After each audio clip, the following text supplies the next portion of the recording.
Bonjour à tous et à toutes.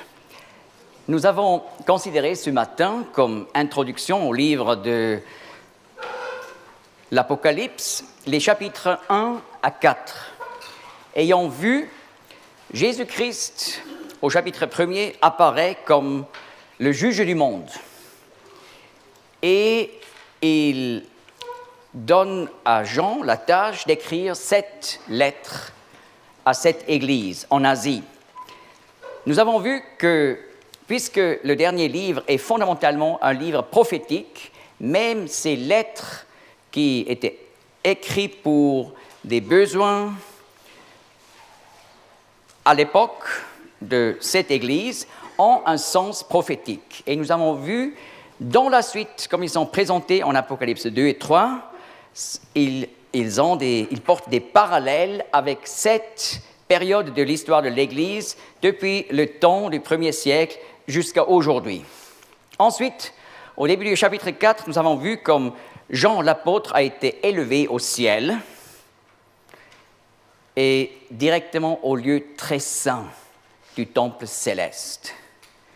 Et nous avons déjà un peu considéré que la suite qui est présentée dans ce livre est en quelque sorte le jugement de Dieu depuis le temple céleste contre la terre, ou le jugement qui tombe sur la terre, c'est-à-dire le temple qui parle de la grâce de Dieu, devient la source du jugement pour un monde qui a rejeté le sacrifice de Christ. Nous avons déjà considéré que le livre de l'Apocalypse parle beaucoup sur le temple céleste et même de petits détails. Mais ce que Jean a tout de suite vu au chapitre 4, c'est le trône de Dieu dans le ciel, ce qui est égal à l'arche de l'Alliance, dans le lieu très saint. Ensuite, nous avons vu que le trône de Dieu est entouré de 4 chérubins. Les êtres vivants, nous avons compris ce matin par l'indication qu'on trouve dans le livre d'Ézéchiel, les 4 êtres vivants sont des chérubins, c'est-à-dire des anges avec un pouvoir spécial qui représente la gloire de Dieu. Ils entourent le trône de Dieu. Un des chérubins a le visage d'un lion, l'autre d'un veau, ou c'est peut-être mieux de traduire d'un bœuf. Un autre a le visage d'un aigle et l'autre a le visage d'un homme. Ils représentent la gloire de Dieu. Le lion parle de la majesté. Et voilà, ce chérubin, symboliquement, apporte le message que le jugement de Dieu sera un jugement caractérisé par la majesté royale de Dieu. Le bœuf, qui déjà dans le Deutéronome est exposé comme l'animal qui travaille avec une force qui lui donne le don pour aller avec sa tâche jusqu'au bout. Donc, le bœuf indique que Dieu ne va pas tout d'un coup abréger son plan de jugement, mais il va l'accomplir jusqu'au bout. Et l'aigle parle du fait que le jugement de Dieu a un caractère céleste. Et le jugement sera un jugement en vitesse. Nous allons voir que le temps le plus important qui va suivre dans l'Apocalypse se concentre sur 3 ans et demi. Et plus précisément sur 1260 jours. Ce sont les derniers jours juste avant la venue de Jésus-Christ comme le roi des rois et comme le juge du monde. Donc, le principal de ce jugement de Dieu se fait seulement en 3 ans et demi. Et le visage d'un homme parle de la sagesse. n'est-ce pas? On appelle en biologie l'homme Homo sapiens, indiquant la sagesse de cet être, la capacité de réfléchir, de penser sur un niveau élevé, plus élevé que dans le royaume des animaux. Et voilà, cela indique que le jugement de Dieu est caractérisé par l'intelligence et la sagesse de Dieu. On a déjà lu ce matin, le trône de Dieu est entouré de 24 trônes sur lesquels sont assis 24 anciens avec des robes blanches et des couronnes en or. Donc, il s'agit de sacrificateurs et de rois. La grande question, qui est représenté par les 24 anciens? Eh bien, nous allons voir plus tard Israël est mentionné dans le livre de l'Apocalypse avec une position particulière dans ce temps futur de jugement. Nous allons voir comme les nations du monde en général occupent aussi une place importante dans le plan de Dieu. Mais qui sont les 24 anciens? Il ne s'agit pas d'anges, parce que les anges sont mentionnés en rapport avec les 4 chérubins autour du trône, et autour des 24 anciens, il y a un autre cercle, et là, il y a des centaines de millions d'anges dans le ciel. Alors, qui sont les 24 anciens? Des rois et des sacrificateurs. Eh bien, nous venons déjà de lire ce matin Apocalypse 1, verset 5b, je répète, là, Jean s'adresse aux églises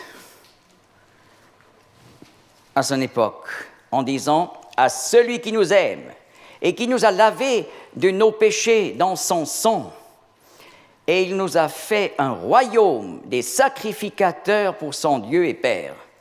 À lui la gloire et la force au siècle des siècles. Amen. » L'Église est donc un peuple de rois et de sacrificateurs. Mais pourquoi 24 anciens? Eh bien, considérez 1 Chronique 24, où le roi David avait organisé la sacrificature d'Israël. Et il l'a organisé en 24 groupes. Et bien sûr, à la tête de chaque groupe, il y avait un ancien. Ainsi, toujours un des 24 groupes de sacrificateurs était présent à Jérusalem, au temple, pour faire le service du sabbat au sabbat. Après, le prochain, le deuxième, troisième, etc. Après 24 semaines, ils ont dû revenir pour rendre service au temple. Ainsi, on a pu couvrir 48 semaines par an. Mais l'an est un peu plus long, n'est-ce pas? Eh bien, pour les grandes fêtes où tous les Israélites, selon la Torah, ont été sous l'obligation divine de rendre visite au temple à Jérusalem, il fallait tous les sacrificateurs. Donc, les 24 anciens, avec tous les sacrificateurs, étaient là, présents à Jérusalem. Là où tout le peuple de Dieu était présent ensemble à Jérusalem. Donc, toujours, et Jean était, n'est-ce pas, était dans le passé tout le temps au temple à Jérusalem, comme juif. Il connaissait.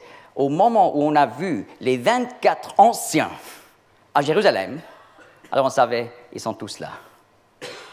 Et maintenant, nous avons vu comme au chapitre 4, verset 1er, Jean a été enlevé au ciel, et là il voit les 24 anciens.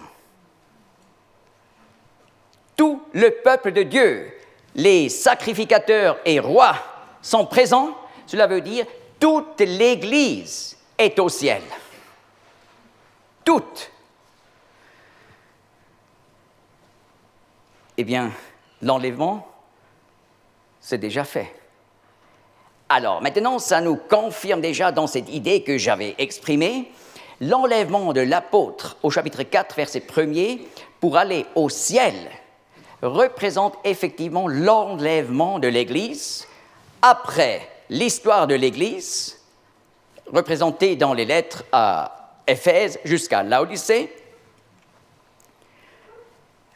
Ça représente l'enlèvement. Et nous allons encore voir plus, un peu plus tard. Le trône, d'ailleurs, est entouré d'un arc-en-ciel.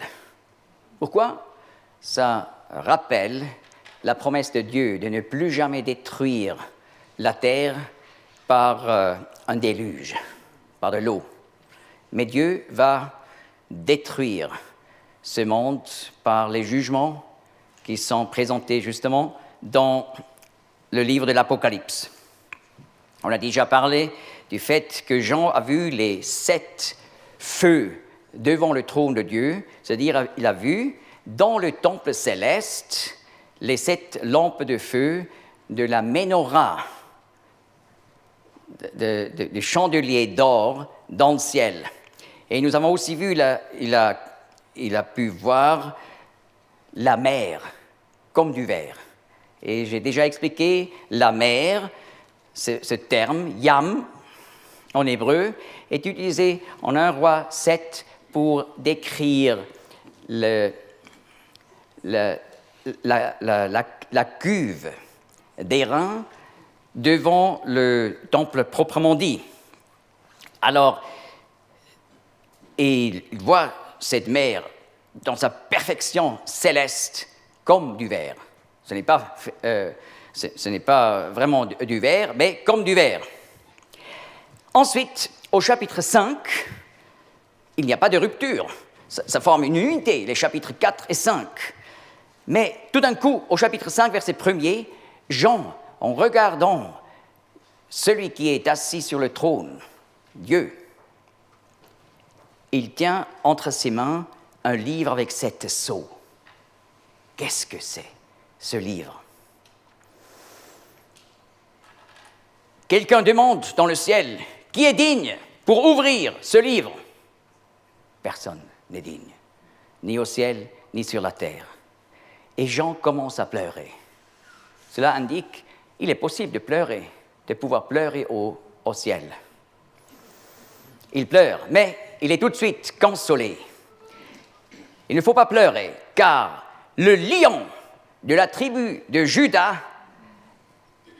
est devenu vainqueur. Alors, il cherche pour voir au ciel le lion de la tribu de Juda. Bien sûr, c'est le Messie, le roi issu de la tribu de Juda, mais il ne voit pas de lion, il voit un agneau. Alors, il comprend. Le lion, le vainqueur, c'est la même personne comme l'agneau. Mais c'est un agneau avec 7 cornes. Ça, c'est particulier. C'est déjà particulier de pouvoir voir un agneau avec 6 cornes. Mais il y a donc une race spécifique, les agneaux appelés les agneaux Jacob. C'est cette espèce qui était typique pour le temps vétérotestamentaire en Israël. Mais ça n'existait plus, mais depuis quelque temps, on a de nouveau réintroduit cette espèce. Ils peuvent avoir 4 cornes, comme sur cette photo, ou 6.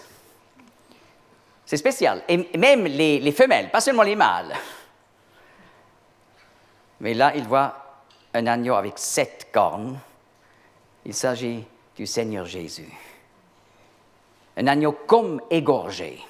Il s'agit de l'agneau de Dieu qui est mort pour nos péchés, mais parce qu'il est devenu le sauveur du monde, il a obtenu comme homme le droit pour être le juge du monde sur ceux qui rejettent son sacrifice. Donc il est à la fois le lion de la tribu de Juda et l'agneau immolé. Mais les 7 cornes indiquent que le Seigneur Jésus peut dire « Tout pouvoir m'a été donné dans le ciel et sur la terre ». Et voilà, le livre avec les 7 sceaux, c'est le livre des jugements de Dieu sur le monde. Et vous allez maintenant voir, tout ce que nous allons considérer en Apocalypse 4 et suivant, ce sont des événements futurs, pas encore accomplis. Quelqu'un se dit, oui, mais c'est dommage, j'ai toujours cru, nous sommes déjà maintenant dans les derniers jours. Ah oui, bien sûr, nous sommes selon la Bible dans les derniers jours, mais pas encore dans les jours d'Apocalypse 4 et suivant. Le terme « les derniers jours » désigne dans la Bible le temps à la fin de cette longue période entre la première venue de Jésus-Christ comme Messie souffrant et la deuxième venue du Messie comme le roi, le Messie triomphant. Donc, les derniers jours, ce n'est pas la fin, ce n'est pas la fin du monde, c'est la fin de cette longue période. Et cette période, selon les prophéties dans l'Ancien Testament, est caractérisée par le retour du peuple juif du monde entier au pays des ancêtres pour rebâtir l'État d'Israël. Alors, nous sommes vraiment dans les derniers jours et j'ai écrit un livre, Vivons-nous vraiment au temps de la fin? Plus de 175 prophéties accomplies. Vous pouvez l'acheter sur la table. Et là, je traite donc plus de 175 prophéties concernant les derniers jours qui sont déjà accomplies depuis 1882, où les Juifs ont commencé à retourner au pays des ancêtres, jusqu'à aujourd'hui. Donc, nous pouvons prouver que nous sommes dans les derniers jours, ce qui est une période de, maintenant, bien plus que 120 ans, n'est-ce pas? Mais qu'est-ce que c'est 120 ans comparé à presque 2000 ans où le peuple juif a été dispersé dans le monde entier sans État, haï par les nations? Eh bien, nous sommes dans les derniers jours, nous sommes, comme nous venons de voir ce matin, dans les temps de Laodicée, mais l'enlèvement de l'Église n'est pas encore une réalité. C'est pour ça que nous sommes encore là. C'est toujours le temps de la grâce, pas encore le temps du jugement. Mais il faut que l'enlèvement vienne et ensuite Dieu va réaliser un programme clairement et un programme détaillé écrit dans ce livre des jugements de Dieu sur le monde, dans le livre avec les 7 sceaux. On peut comprendre, nous avons eu le temps des 7 chandeliers d'or, c'est-à-dire l'époque de l'Église. Et nous sommes là à la fin. Mais ce qu'il faut attendre maintenant, c'est l'enlèvement de l'Église. Que le Seigneur Jésus revienne, non pas sur la terre, seulement dans l'espace de l'air, pour enlever tous les vrais chrétiens qu'on trouve dans toutes les églises, n'est-ce pas? Mais tous les vrais croyants seront enlevés au ciel, ainsi les 24 anciens seront rassemblés au ciel. Et seulement après, nous allons voir dans les versets qui vont suivre, dans l'Apocalypse, l'agneau de Dieu prend le livre avec les 7 sceaux, et lorsqu'il ouvre les sceaux, voilà des jugements terribles. Un après l'autre tombent sur la terre. Et à la fin de ce programme, écrit dans ce livre, Jésus-Christ va revenir la deuxième fois, mais sur la terre. Il va venir comme le juge du monde pour établir le royaume de 1000 ans, décrit en Apocalypse feinte. Et son retour, Apocalypse 19. Et on peut distinguer deux périodes entre enlèvement et retour de Christ en gloire. La première partie est appelée l'heure de l'épreuve. La deuxième, la grande tribulation. Voilà les termes, on trouve Apocalypse 3.10, l'heure de l'épreuve, Matthieu 24.21, la grande tribulation. D'ailleurs, la grande tribulation, ce sera la dernière guerre mondiale, la pire des périodes de toute l'histoire de l'humanité. Et le Seigneur dit en Matthieu 24, si Dieu n'avait pas abrégé cette période, nulle chair eusse été sauvée. Je cite la Darby, pardon. Mais c'est beau avec ce subjonctif. Mais vous voyez, c'est une période, selon la prophétie de l'Apocalypse, de 1260 jours. Donc, exactement planifié par Dieu. Et cette période est décrite dans le 7e sceau, qui sera le point culminant de ce livre avec les 7 sceaux. Mais la période avant, mais après l'enlèvement, c'est l'heure de l'épreuve. C'est la période où l'Antéchrist arrivera. Le pire de tous les séducteurs qu'on a vus dans toute l'histoire de l'humanité. Et il est, comme nous allons voir, décrit dans le premier sceau. Mais en Apocalypse 3, verset 10, le Seigneur donne à l'Église une promesse. Je cite, 3, verset 10, « Parce que tu as gardé la parole de ma patience, moi aussi je te garderai de l'heure de l'épreuve qui va venir sur la terre habitée tout entière pour éprouver ceux qui habitent sur la terre. Je viens bientôt. Tiens ferme ce que tu as afin que personne ne prenne ta couronne. » Alors le Seigneur dit, je te garderai de l'heure de l'épreuve. N'est-ce pas, depuis le jardin d'Éden, il y a eu bien de périodes et d'heures d'épreuve. Mais ici, le Seigneur parle de l'heure de l'épreuve, c'est-à-dire la pire période de séduction, c'est la période de l'Antéchrist. Et le Seigneur dit, je te garderai de l'heure. N'est-ce pas, il y a des personnes qui disent, oui, c'est faux de penser comme ça, l'Église va entrer dans cette période, mais Dieu va la garder de l'épreuve. Mais le texte ne dit pas, je te garderai de l'épreuve, mais de l'heure. Hora, c'est heure ou période, de l'heure de l'épreuve, de cette période de temps. Là, il y a encore des spécialistes qui disent, oui, mais c'est quand même faux, parce que, en fait, c'est pas « je te garderai de ». C'est en grec « ek », et ça veut dire « hors de ». Oui, c'est correct, selon le dictionnaire grec. « Ek » peut avoir la signification « hors de », mais il y a encore beaucoup d'autres significations. Aussi « de ». Alors, comment il faut traduire ?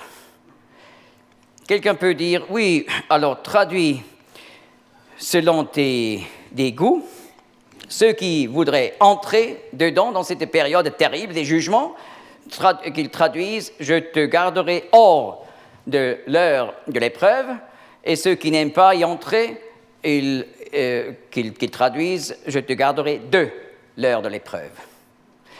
Mais c'est quand même pas la manière pour faire une traduction de la Bible, n'est-ce pas? N'est-ce pas? Les mots, dans toutes les langues, en général en plusieurs significations. Ça, c'est normal. Mais normalement, la polysémie, comme on dit, les plusieurs significations sont neutralisées par le contexte, par les facteurs du contexte, ici également. Ce n'est pas simplement « ek », mais c'est « garder », « tereo »,« ek ». Et cette combinaison est décisive. N'est-ce pas? Si un enfant court vers un fleuve et je peux encore le faire arrêter, je peux le garder de l'eau. Mais lorsqu'il est déjà dedans, je ne peux plus le garder hors de l'eau. C'est de non-sens. Le terme « garder » implique qu'on n'entre pas dans une certaine sphère, n'est-ce pas? Alors, tereo ek est clairement à traduire « garder de ». D'ailleurs, cette combinaison existe encore une fois dans le Nouveau Testament, en Jean 17, où le Seigneur prie que le Père garde les siens du mal. C'est aussi tereo ek. Et cela ne veut pas dire garder hors du mal. Non, c'est une demande qu'il n'entre pas dans le mal, qu'il soit gardé. Et là, les traducteurs, ils sont unanimes. Vous pouvez voir dans toutes les traductions françaises. Mais là, ils ne sont pas unanimes. Pourquoi? Parce qu'il y a, pour certains, un intérêt que l'Église entre dans cette période. Oui, il y a tout un raisonnement pour ça. Mais, pour tester, par exemple, la fidélité de l'Église, mais si le Seigneur donne cette promesse de grâce, je te garderai de l'heure de l'épreuve. On peut dire merci Seigneur. Nous n'avons pas mérité, mais c'est une grâce, mais c'est clairement indiqué par la parole de Dieu. Eh bien, nous allons voir que les 6 premiers sceaux se réaliseront après l'enlèvement, mais encore avant la grande tribulation. Le 7e sceau ouvrira la grande tribulation. Mais on peut encore être plus précis. La 70e semaine d'année de Daniel 9, joue un rôle central dans la prophétie. On peut dire, c'est même la clé pour comprendre toute la prophétie. Si on rate à comprendre Daniel 9, on rate toute la prophétie. Parce que cela donne le plan général de Dieu pour la prophétie, et ensuite on peut ajouter comme de la chair aux ossements les différentes parties décrites dans la prophétie d'Ésaïe, de Jérémie, Ézéchiel, Daniel, les 12 petits prophètes, le sermon du Seigneur sur la montagne des Oliviers, Matthieu 24, Marc 13, Luc 21, l'Apocalypse, etc. Eh bien, les 3 ans et demi forment la deuxième partie de cette 70e semaine d'année de Daniel. C'est une période de 7 ans, n'est-ce pas? Mais divisée en 3 ans et demi et 3 ans et demi. Et la grande tribulation, ça sera exactement une période de 3 ans et demi, de 1260 jours, Apocalypse 11. Et les premiers 3 ans et demi sont encore avant la grande tribulation. Mais vous voyez, pour être très précis, j'ai mis ici X après l'enlèvement. Pourquoi? Parce que la 70e semaine d'année de Daniel va commencer par une alliance que l'Europe, la nouvelle Europe, considérée comme le royaume romain des derniers jours, va conclure avec Israël sous l'Antéchrist. Et la Bible ne dit jamais que cette alliance va être conclue au jour de l'enlèvement. Ainsi, il y a là un X. Mais nous avons des raisons pour dire que ça va être court. Il ne faut pas introduire ici des centaines d'années, quelque chose comme ça, parce que les événements après l'enlèvement de l'Église vont aller avec une vélocité incroyable, parce que le Saint-Esprit qui est venu à Pentecôte pour habiter dans l'Église et qui retient d'une manière particulière le mal dans ce monde, va partir avec l'Église. Apocalypse 22, l'Esprit et l'épouse disent « Viens ». L'Esprit Saint et l'épouse, l'Église, le peuple céleste, vont partir et ainsi les événements vont se réaliser avec une vélocité qui nous surpasse. Mais il faut mettre X. Il faut expliquer en 2 mots les 70 semaines d'année. Les 69 semaines d'année se sont déjà accomplies à la lettre. Parce qu'en Daniel 9, il est dit, à l'époque où Jérusalem était une ruine, au moment où un édit sortira pour rétablir et rebâtir Jérusalem, on peut calculer les semaines d'année jusqu'au Messie, le Prince. C'est divisé en 7 et 62 semaines, mais ensemble, ça fait 69 semaines d'année. Et voilà, nous savons que cet édit pour rebâtir Jérusalem a eu lieu en 445 avant Jésus-Christ, Néhémie 2, où les Perses ont donné la permission pour rebâtir Jérusalem. Alors là, on pouvait calculer les semaines d'année. Je dois expliquer, une semaine d'année, je l'ai déjà dit, c'est une unité de 7 ans. Donc une semaine, c'est une unité de 7 jours, mais les semaines d'année sont des unités de 7 ans. D'ailleurs, aussi dans les commentaires rabbiniques, si vous prenez une Bible rabbinique, Daniel 9, vous allez trouver là l'explication Shavua, semaine, ce sont des semaines d'année. C'est clair dans le judaïsme. Et voilà, Jésus-Christ, comme Messie, est entré comme prince, car la prophétie parle de sa venue comme prince. Il est entré le jour dimanche des palmiers à Jérusalem. C'était mars-avril, vers la fête de la Pâque, 32 après Jésus-Christ. Et voilà, on peut calculer les semaines, les années prophétiques sont dans la Bible des années de 360 jours. N'est-ce pas? Nous avons déjà appris par Apocalypse 11, 3 ans et demi sont égales 1260 jours. Et pour ça, on peut calculer, alors une année, c'est exactement une année de 360 jours. C'est l'année lunisolaire, exactement au milieu de l'année lunaire et l'année solaire. Parce que le calendrier biblique juif, c'est un calendrier mixte de l'année lunaire et de l'année solaire. Donc, les années prophétiques sont des années lunisolaires. Ainsi, on peut calculer 69 semaines d'année, 69 fois 7 fois 360, ça fait 173 880. Je n'ai pas calculé sur le moment, n'est-ce pas? J'ai déjà fait avant.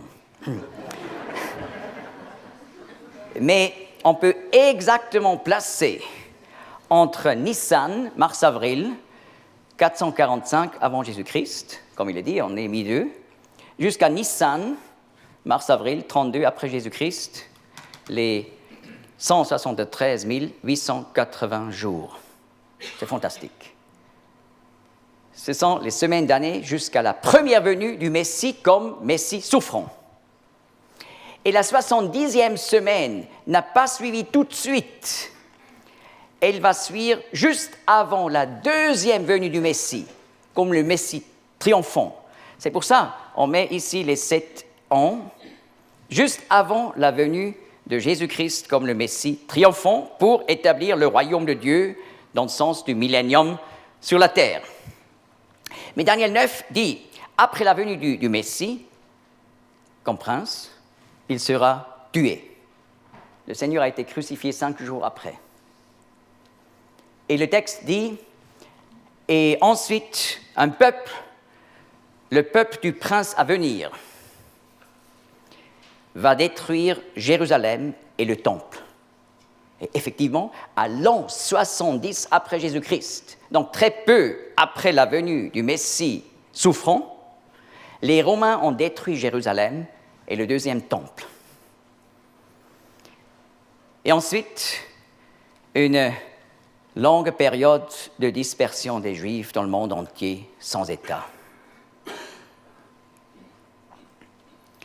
Mais il y a une signification, c'était parenthèse, qui est d'ailleurs indiquée en Daniel 9, que ce sera une longue période où Jérusalem sera tout le temps détruit par les nations non juives, jusqu'à la fin, jusqu'au dernier jour. Vous voyez? Alors, on voit qu'il y a là un laps de temps énorme entre les 69 semaines et la 70e semaine d'année. Alors, on se demande, mais quelle est la signification? Simplement que le peuple juif soit dispersé dans le monde entier et persécuté tout le temps, sans État? Non, il y a plus. Le Nouveau Testament dit, c'est la parenthèse de l'Église. Éphésiens 3 explique que l'Église, donc cette unité qui est composée de tous les croyants en le Messie Jésus, du peuple juif et de toutes les autres nations, forment ensemble un peuple céleste. Et Éphésiens 3 dit, c'est un mystère. Un mystère dans le Nouveau Testament, c'est une vérité qu'on ne trouve jamais dans l'Ancien Testament. Et Éphésiens 3 le rend clair que Dieu a caché ce mystère dans les générations et dans les dispensations passées pour révéler ce mystère maintenant aux apôtres. Alors Dieu a introduit entre la 69e et la 70e semaine le mystère de l'Église. Et ça a été réalisé au jour de la Pentecôte, où le Saint-Esprit est venu pour habiter dans l'Église. Et cela va s'arrêter au jour de l'enlèvement, qui est aussi appelé un mystère en 1 Corinthiens 15, 51 et suivant, où le Saint-Esprit repartira. Vous voyez, l'enlèvement, c'est l'inversion de Pentecôte. Et le Seigneur va prendre l'Église. Et ensuite, le temps avec Israël, qui avait arrêté au jour du dimanche des palmiers, va de nouveau commencer à se réaliser. C'est pour ça, vous voyez, l'Église est mise entre deux, non pas pour remplacer Israël. Israël, selon Romains 9 à 11, a toujours sa signification dans le plan de Dieu, mais actuellement, Israël n'est pas considéré comme le témoignage de Dieu sur la terre, mais l'Église. Mais cela seulement pour une période limitée.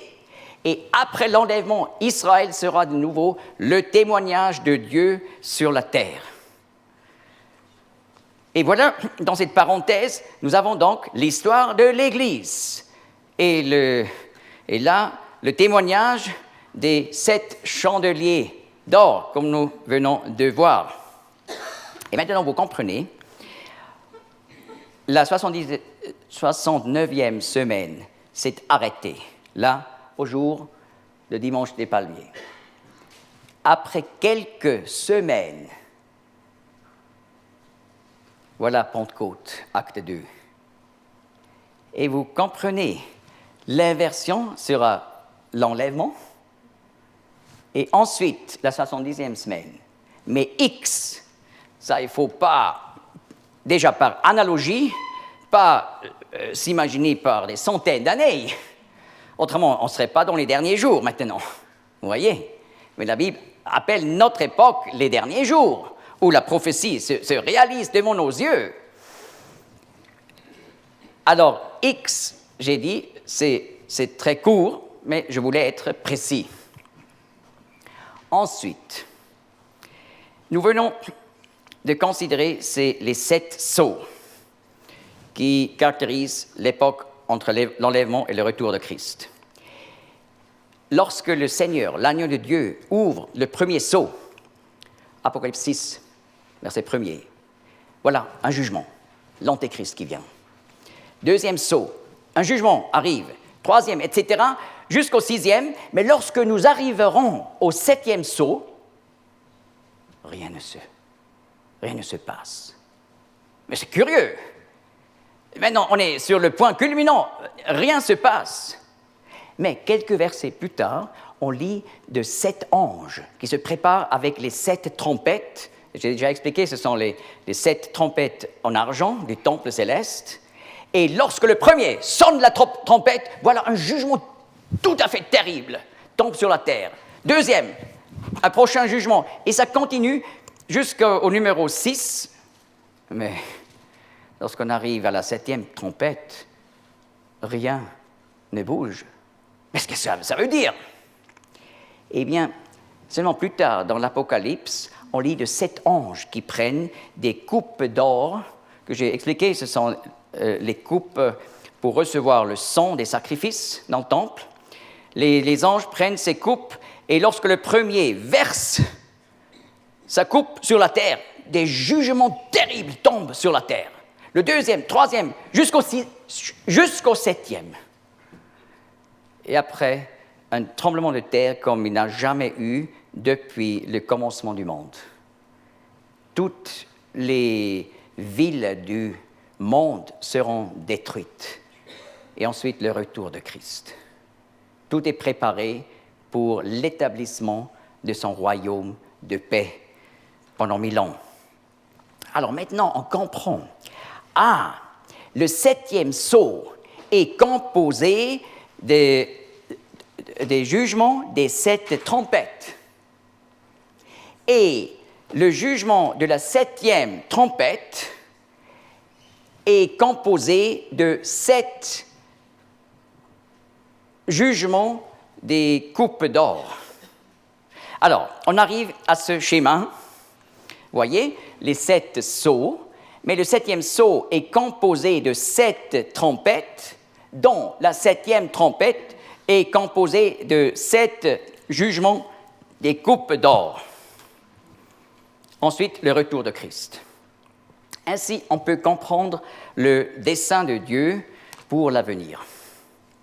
Mais encore plus. Ça, c'est la chronologie stricte que Dieu va exécuter dans l'avenir. Mais cette exposition strictement chronologique est toujours de nouveau interrompue par, on pourrait dire, des parenthèses. N'est-ce pas? Déjà, avant le premier sceau, on a en quelque sorte une parenthèse dans les chapitres 4 et 5 qui explique Jean va au ciel, il voit toute l'Église, les 24 anciens, il voit l'agneau de Dieu qui est digne pour ouvrir le livre des 7 sceaux. Et ensuite, le Seigneur ouvre. Mais il faut comprendre d'abord par cette parenthèse, mais qu'est-ce qui se passe là au ciel et pourquoi le Seigneur seul peut ouvrir ce livre? Parce qu'il était le Sauveur. Et ceux qui rejettent le Sauveur ne peuvent seulement le connaître comme le juge. Et voilà, on lit des 7 sceaux, mais entre le 6e et le 7e, il y a de nouveau une parenthèse. Une parenthèse qui explique, pendant cette période des jugements, il y a 2 groupes de croyants qui vont passer à travers les jugements. Et là, nous apprenons ce que c'est le résidu d'Israël des 144 000 scellés, croyants, d'Israël, de tous les 12 tribus. Et dans la deuxième partie de ce chapitre, on rencontre une foule innombrable de toutes les nations, de tous les peuples, de toutes les tribus et de toutes les langues qui se convertissent et qui vont passer à travers la grande tribulation. Mais voyez, il y a là une claire distinction entre les croyants d'Israël et les croyants des nations. Aujourd'hui, dans l'Église, c'est différent. Galates 3 nous explique, dans l'Église, il n'y a ni grec ni juif. Donc, si vous avez des ancêtres juifs, vous n'occupez pas une meilleure position dans l'Église de Dieu, dans son plan. Mais Dieu a formé en un seul corps les croyants du peuple juif et des nations. Mais après l'enlèvement, Israël sera de nouveau, selon le plan de Dieu, le premier témoin sur la terre. Et là, il y aura une différence entre Israël et les nations. Mais du peuple d'Israël vont se convertir des personnes, tout d'abord 144 000, mais ensuite, dans la grande tribulation, un tiers de la population juive dans le pays d'Israël. Un tiers dans la grande tribulation se convertira selon Zacharie 13, verset 8. Oui, 2 tiers seront exterminés. C'est terrible ce qui va se passer, par un ennemi venant du nord. Mais voilà le résidu d'Israël. Mais il y aura aussi un résidu des autres nations qui se convertiront. Et là, il faut ajouter, ce seront des hommes qui n'auront jamais entendu l'Évangile jusqu'à l'enlèvement. Parce que selon 2 Thessaloniciens 2, il faut le relire soigneusement à la maison, nous apprenons que lorsque l'Antéchrist va venir, Dieu envoie une terrible séduction que tous ceux qui ont rejeté l'Évangile vont être séduits par lui. Donc c'est solennel. Si on annonce aujourd'hui l'Évangile, il faut toujours aussi, si on a l'occasion, expliquer. Il faut se convertir maintenant, car le Seigneur Jésus pourrait venir chaque jour pour l'enlèvement. Et après, il y aura un endurcissement des cœurs de ceux qui ont déjà entendu l'Évangile. Mais, en vue de tous ceux qui n'ont jamais entendu l'Évangile, ils auront encore une chance. Et n'est-ce pas, aujourd'hui, on a atteint toutes les nations du monde. Non pas toutes les tribus, non pas tous les peuples. On compte environ 10 000 peuples différents. Mais environ 200 nations, n'est-ce pas? Mais on a atteint toutes les nations, mais on pense quand même qu'il y a environ 2 milliards qui n'ont jamais entendu l'Évangile. Et encore 2 milliards qui n'ont jamais entendu l'Évangile comme il le faut. Et là, la Bible nous dit une foule innombrable de toutes les nations, de tous les peuples, de toutes les langues et de toutes les tribus vont se convertir, mais ils vont passer à travers la grande tribulation. C'est donc pas l'Église qui traverse, mais il y aura des foules qui traversent par la grande tribulation. Eh bien, si aujourd'hui un Juif se convertit, il fait partie de l'Église. Devant Dieu, le principe est valable, ni grec, ni juif, ni grec. Et vous voyez, si dans vos pensées, vous laissez entrer l'Église dans cette période où Israël reprend le témoignage, mais vous faites un désordre avec les plans de Dieu. Parce que des Juifs qui se convertissent, alors, ils ne sont plus partis de l'Église. Non, ça ne va pas. L'Église, c'est une entité tout à fait différente. Il faut distinguer l'Église d'Israël. Et il faut laisser Israël à son place et l'Église à son place dans le plan de Dieu. Mais il faut comprendre, l'Église doit partir pour que le résidu d'Israël puisse prendre son place. Et voilà, dans ces parenthèses, alors nous apprenons l'arrière-plan de cette période. Et parfois, on n'a pas seulement l'arrière-plan, mais on a aussi un retour en arrière. N'est-ce pas? Si on compose des films, on fait parfois un flashback. On revient dans le passé. Parce que pour le présent, par exemple dans un film documentaire, il faut, dans un moment précis, il faut connaître des éléments du passé, alors on fait un flashback. Mais parfois, dans un film documentaire, il faut qu'on explique déjà des événements futurs. Alors, pour les expliquer dans le moment du film actuel, il faut faire un coup d'œil en avant, ce qu'on appelle un flash forward. Et exactement ce principe on trouve dans le livre de l'Apocalypse. Par exemple, au chapitre 12, on a un flashback et la prophétie parle de la naissance du Messie par Israël. Cette femme couronnée de 12 étoiles. Et à plusieurs reprises, on a un flash forward où il est déjà question du retour de Christ comme roi. Alors vous comprenez, je possède un commentaire théologique sur le livre d'Apocalypse, écrit d'une façon comme les savants écrivent, avec référence aux termes grecs, aux manuscrits, etc. Mais là, on lit, en fait, le livre de l'Apocalypse est un chaos. Parce que parfois, tout d'un coup, le prophète parle du retour de Christ, ensuite, de nouveau, les jugements. Tout d'un coup, de nouveau, le retour de Christ, ensuite, des jugements. Quoi? Comment on peut parler de la parole de Dieu, inspirée par le Saint-Esprit, comme étant un document qui contient du chaos? Mais c'est inouï. Alors, c'est compréhensible qu'on ne comprenne pas vraiment ce livre.